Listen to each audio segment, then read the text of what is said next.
معلوم ہونا چاہیے جو لوگ اللہ کے رسول صلی اللہ علیہ وسلم کے محبت میں ان کے پیدائش کے دن، ان کی پیدائش کے تاریخ کو خوشیاں مناتے ہیں، چلو میں مان لیتا ہوں کہ نبی صلی اللہ علیہ وسلم کی پیدائش 12 ربیع الاول کو ہوئی ہے، لیکن صحیح نہیں ہے، یہ بھی غلط ہے۔ اب اٹھائیے فتاوی رضویہ امام احمد رضا، جن کو وہ اپنا امام مانتے ہیں، انہوں نے اپنے کتاب فتاوی رضویہ کے اندر لکھا ہے کہ نبی صلی اللہ علیہ وسلم کی پیدائش 12 ربیع الاول نہیں بلکہ 8 ربیع الاول کو ہے۔ لیکن چھوڑیے اس چیز کو، ہم مان لیتے ہیں کہ نبی کی پیدائش 12 ربیع الاول کو ہوئی، لیکن آپ کی وفات تو بھی 12 ربیع الاول کو ہوئی ہے نا، آپ اس دنیا سے 12 ربیع الاول ہی تو گئے ہیں نا۔ تو اگر ہم نبی صلی اللہ علیہ وسلم کی محبت میں، ہم نبی کے لیے محبت کرتے ہوئے اگر ہم جھنڈیاں پھہرا رہے ہیں، تاشے بجا رہے ہیں، ڈی جے لگا کر ناچ رہے ہیں، جھوم رہے ہیں، تو ہمیں یہ نہیں سوچنا چاہیے کہ اسی دن کو نبی صلی اللہ علیہ وسلم کی وفات بھی ہوئی ہے۔ کیا ہم یہ بھول جاتے ہیں کہ 12 ربیع الاول کا دن وہ دن ہے جس دن نبی صلی اللہ علیہ وسلم اس دنیا سے گئے ہیں؟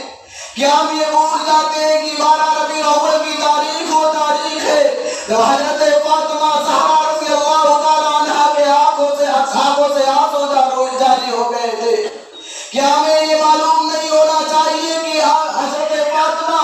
نبی صلی اللہ علیہ وسلم کی بیٹی اپنے باپ کے انتقال کے وقت کیا کہہ رہی تھی، کن الفاظ کو اپنے زبان سے وہ ادا کر رہی تھی؟ اللہ کے رسول کی یہ بیٹی رو رہی ہے، 12 ربیع الاول کی تاریخ ہے، جشن منانے والوں سننا، 12 ربیع الاول کی تاریخ میں اللہ کے رسول کی وہ بیٹی جسے نبی نے کہا تھا فاطمہ میرے جگر کا ٹکڑا ہے، جسے نبی نے کہا تھا فاطمہ جنت کی سردار ہے، اللہ کے رسول کی وفات پر رو رہی ہے اور کیا کہہ رہی ہے؟ یا ابتا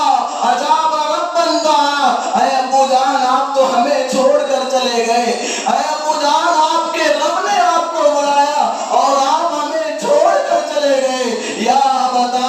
من جنت الفردوس ماوا، اے ابو جان آپ کا ٹھکانہ تو جنت ہو گیا ہے، آپ جنتی ہو گئے ہیں، اور اے ابو جان یا ابتا الی جبریل انعا، آج کے بعد اگر جبریل آئے تو قرآن کس پر نازل ہوگا، قرآن کی آیتیں کس کو لے کر جائیں گے؟ نہیں ہے میرے ابو جان، میں جبریل کو منع کر دوں گی، میں جبریل سے کہہ دوں گی کہ میرے بابا اس دنیا کے اندر نہیں ہے، آج جشن منا کر تم ثابت کیا کرنا چاہتے ہو؟ نبی صلی اللہ علیہ وسلم کی وفات پر حضرت فاطمہ کو جواب کیا دو گے میرے بھائیوں؟ اور حضرت بلال، وہ بلال جو نبی کا سب سے بڑا عاشق، نبی سے سب سے زیادہ محبت کرنے والا، نبی کی وفات ہوئی، حضرت بلال سے لوگوں نے کہا بلال اٹھ کر اذان دو، نبی کی وفات پر حضرت بلال جب اذان دینے اٹھتے ہیں، جہاں پر آتا ہے اشہد ان محمد رسول اللہ،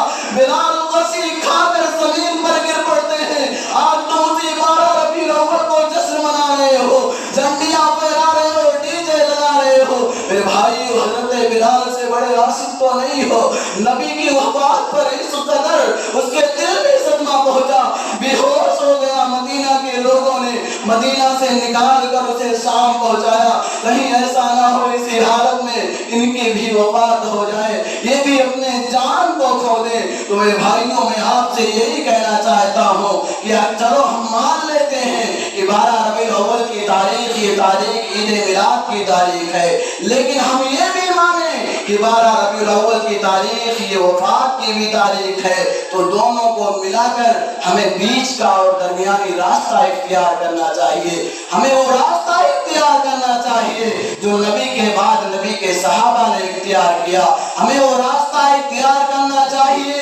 کہ اگر ہم حنفی مسلک کو ماننے والے ہیں، اگر ہم شافعی مسلک کو ماننے والے ہیں، اگر ہم امام احمد رضا کے قول پر چلنے والے ہیں، تو میرے بھائیو اس قول کی ابھی ہمیں تائید کرنی ہوگی، اس قول کے مطابق ہمیں اپنی زندگی کو گزارنا ہوگا، اور میں یہ آپ سے کہہ سکتا ہوں کہ کبھی بھی کسی بھی امام نے یا کسی بھی صحابہ نے یا جن کے نقش قدم پر ہم چلتے ہیں یا آج کا ہندوستان میں رہنے والا کوئی بھی شخص ہو، چاہے وہ بریلوی ہو، حنفی ہو، دیوبندی ہو، شافعی ہو، ماتریدی ہو، اشاعرہ ہو، کوئی بھی ہو، تمام کے تمام لوگ جن کے نقش قدم پہ چلتے ہیں ان کے اماموں نے کبھی بھی عید میلاد النبی نہیں منایا۔